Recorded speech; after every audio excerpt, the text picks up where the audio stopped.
Looks like all 4 boats blade squared in the water. Flag is up, flag is down, and away we go.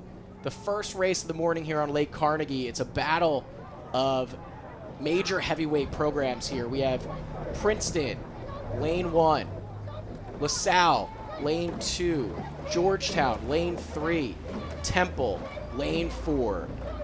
In the midst of their high strokes now, all 4 boats away cleanly. We have an official race here.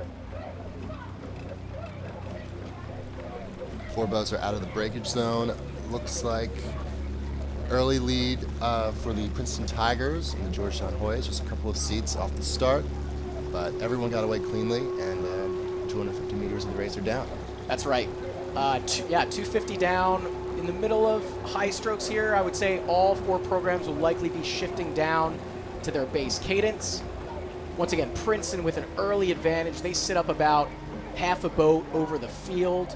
It looks like Georgetown also early lead over their counterparts here from Temple and LaSalle. But Princeton so far, powerful, aggressive start, continuing to push out here. Now, Keenan, last week we watched a couple of the lightweight races. Looking at these heavyweights, it looks like they're stroking a little bit lower even in this tailwind. What are you seeing out there? That's exactly right, Tommy, and I think that's typical from lightweights compared to heavyweights. Heavyweights tend to base a little bit lower. They like to use their power as opposed to rating, and especially early stages of the season, before you've built up to your full speed and you've sort of managed all your gears.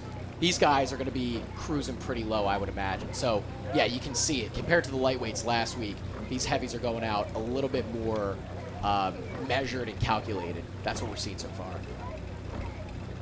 We look at Lake Carnegie here, 750 in now. The Tigers sit up, I would still call it maybe half to 3/4 of a length over Georgetown. Georgetown up a couple seats over Temple, which is furthest from the screen, now closest to the screen in the yellow boat. And they both sit up on LaSalle. And I want to take a second to highlight the coxswain from Princeton, because he is quite the athletic specimen. You do not expect coxswains to be working out a lot, to be very strong, but coxswain Connor Neal can bench over 225 pounds, squat over 315, and deadlift 405. If you don't lift a lot, you may not know. Those are incredibly impressive numbers for anybody, let alone a coxswain who's supposed to be very lightweight. Sometimes Connor Neal is erging with the guys. He tested 2Ks. There you see him right there. He tested 2Ks with these guys, did the 6K as well, and he will be joining the Army after graduation.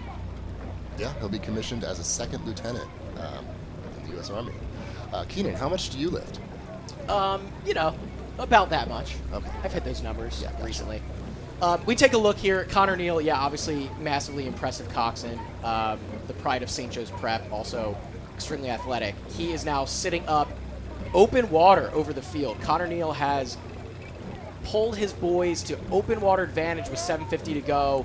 They are up, I would call it a couple seats open over Georgetown. Georgetown sits up about, let's call it half a boat over Temple, and Temple 3/4 of length over LaSalle. These boats approaching the middle of the third 500 here.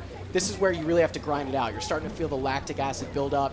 This is where you have to power through and commit to that fitness that you've been building all winter. Now, we can see in the Georgetown boat, they're rowing with a 6-7 bucket where 2 people are rowing on the same side in a row. Keenan, can you explain what benefit that provides to the boat? I have no idea. 500 meters to go. We have Princeton through first. They are looking to take a commanding lead here, looking super polished, great blade work, looking really strong and powerful. And I don't know. We'll see if they have a sprint sequence here. I think it's important to practice it early in the season, but they might not want to reveal all their gears. They still sit up, let's call it 3/4 of the length of open water over Georgetown. A little battle there for second place between Georgetown, Temple, and LaSalle. We'll see how this last 500 shakes out. Yeah, the boats in 2nd through 4th have not been able to break away from each other, and it's going to be a race all the way down to the finish line. Certainly will. Princeton, once again, final 250, looking super composed here. The first official race of their schedule. I think, barring catastrophe, they should come away with this one. But again, a really nice battle for second place here. Wow, calling it pretty early, Kenny. I would call it early. I said barring catastrophe. If there's a catastrophe, they could certainly lose this one. But with a margin like this, at this level, Tommy, it's hard to turn that if you're Georgetown, LaSalle, or Temple. But yeah, you never know. You could definitely tell this is a crew that can win Henley. They are quite ahead, and it shows. They're returning about 5 guys from that Henley winning lineup, and they are starting the season strong. That's right. Princeton through first, unofficially time of 5:33. Georgetown takes second, unofficially time 5:40. We have Temple in third, and LaSalle